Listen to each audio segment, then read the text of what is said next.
what if I told you a city of gold exists hidden somewhere in the world? In the annals of history and the realm of myth, few tales capture the imagination quite like the legend of El Dorado.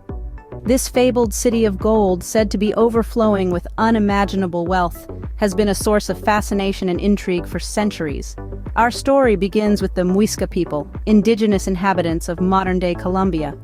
The Muisca were known for their elaborate rituals and ceremonies, but one in particular caught the attention of foreign invaders.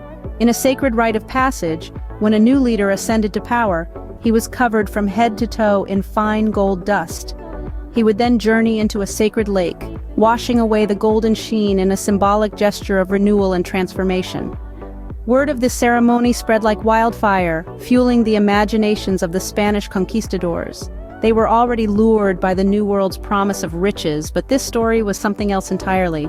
They construed the tale, embellishing it with their own dreams of boundless wealth. In their minds, the Golden Man became a golden city, a place where the streets were paved with gold, where precious stones were as common as pebbles. And so El Dorado was born, not as a place, but as an idea. An idea of prosperity, of a utopia that held the promise of changing one's fortune overnight. The allure was so potent that it transcended the realm of the conquistadors. It spread across oceans, capturing the imagination of adventurers, explorers, and dreamers from all corners of the globe. These tales of a golden city hidden deep within the treacherous jungles of South America sparked a feverish gold rush. A rush not just for gold, but for glory and the promise of eternal fame.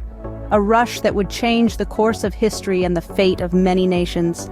Thus began the centuries-long search for the elusive city of gold. Imagine the allure of a city gleaming with gold, enticing explorers from far and wide.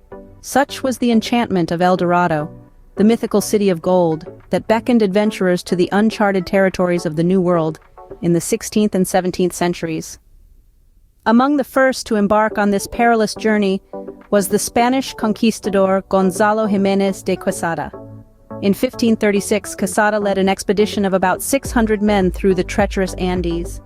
Despite the harsh terrain and the fierce resistance of the indigenous Muisca people, Quesada pressed on, driven by visions of a city paved with gold. Yet the only treasures he discovered were the salt mines of Nemocon and Zipaquira. Next on the trail of El Dorado was Francisco de Orellana, another Spanish explorer. Orellana's journey began in 1541 as a part of an expedition led by Gonzalo Pizarro.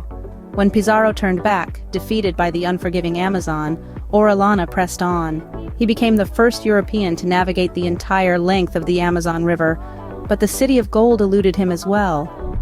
The hunt for El Dorado didn't end with the Spanish. The English explorer Sir Walter Raleigh also embarked on two ill-fated expeditions in search of the Golden City. In the late 16th and early 17th centuries, Raleigh ventured into the dense jungles of Guyana, only to return empty-handed each time. These explorers braved uncharted territories, faced insurmountable odds, and even risked their lives. They endured starvation, disease, hostile natives, and the unforgiving wilderness. Yet the mythical city of gold remained a mirage, always just out of reach. The more they searched, the more elusive El Dorado became, a tantalizing symbol of unattainable wealth and power. Despite all the hardships, the lure of El Dorado remained irresistible. What fuels our obsession with the unattainable? In our shared human experience, there's something inherently captivating about the desire to reach for what seems just beyond our grasp. This is particularly true when it comes to the tantalizing myth of El Dorado. Picture this: an entire city made of gold, hidden somewhere deep within the uncharted territories of the New World. It's an image that has fueled dreams, inspired expeditions, and spun tales of grandeur and despair for centuries. But why does the myth of El Dorado continue to enchant us? It's in part due to our inherent fascination with the unknown. We're drawn to the mysteries that elude us, the puzzles that remain unsolved. And El Dorado, with its shimmering promise of untold riches, is one of the greatest unsolved mysteries of our time. Each unsuccessful expedition in search of El Dorado only served to stoke the flames of obsession. With every returned explorer, their eyes filled with the desolation of failure, but their hearts still ablaze with the fevered dream of discovery, the myth grew.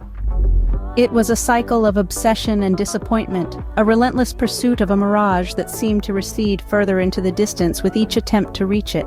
Yet the very elusiveness of El Dorado was what kept the dream alive.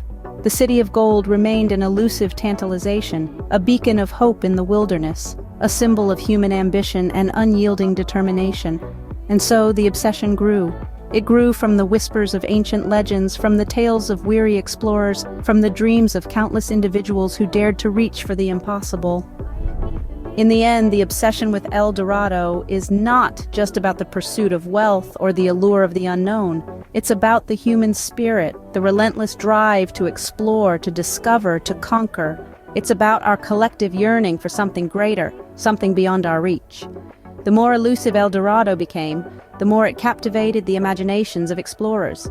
But what if El Dorado was never a place, but a people? A question that has sparked a paradigm shift in the understanding of the golden legend.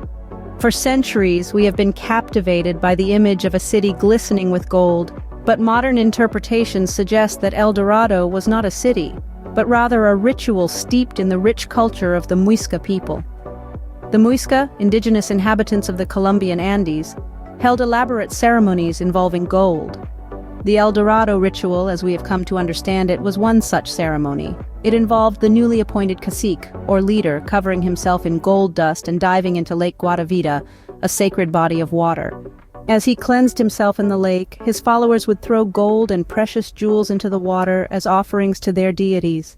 These rituals were not about wealth or treasure, but a spiritual connection to nature and their gods. Gold was a sacred element, not a symbol of material wealth as it is in many cultures today.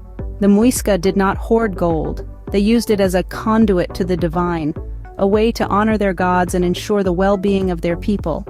Perhaps the most compelling evidence supporting this theory is the Muisca raft artifact, discovered in the late 19th century. This small gold figurine depicts a cacique on a raft, surrounded by his attendants, ready to dive into the lake. It's a stunning piece of historical evidence that gives us a glimpse into the spiritual world of the Muisca people. The search for a city of gold led many explorers on fruitless quests, driven by greed and the promise of unimaginable wealth. What they were chasing, however, was a misunderstanding, a misinterpretation of a rich culture and its sacred rituals. It turns out the city of gold was a golden myth, a misinterpretation of a rich culture and its rituals. How does a myth shape our understanding of history and culture? This question invites us to examine the lasting legacy of the El Dorado myth, a tale that has been woven into the fabric of South American history and culture and beyond. The El Dorado myth, born from the rituals of the Muisca people, has grown into a global phenomenon, influencing literature, film, and popular culture.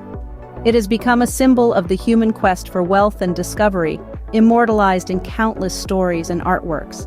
In literature, El Dorado has been depicted as the ultimate destination, a place of unimaginable wealth and prosperity. It has inspired works of fiction that span genres and centuries, from Voltaire's satirical novella, Candide, where El Dorado is portrayed as a utopian society, to Edgar Allan Poe's The Gold Bug, a story of treasure hunting influenced by the allure of El Dorado. In film and television, the myth of El Dorado has been brought to life in vivid detail. It has served as the backdrop for epic adventures like The Road to El Dorado, and as a metaphor for greed and obsession, as seen in Indiana Jones and the Kingdom of the Crystal Skull. In popular culture, El Dorado has become synonymous with the pursuit of unimaginable wealth and the dangers that come with such an obsession. It is a symbol used in video games, music, and even sports, reminding us of the human desire for wealth, discovery, and the lengths we're willing to go to achieve our dreams. The El Dorado myth has also influenced our understanding of history.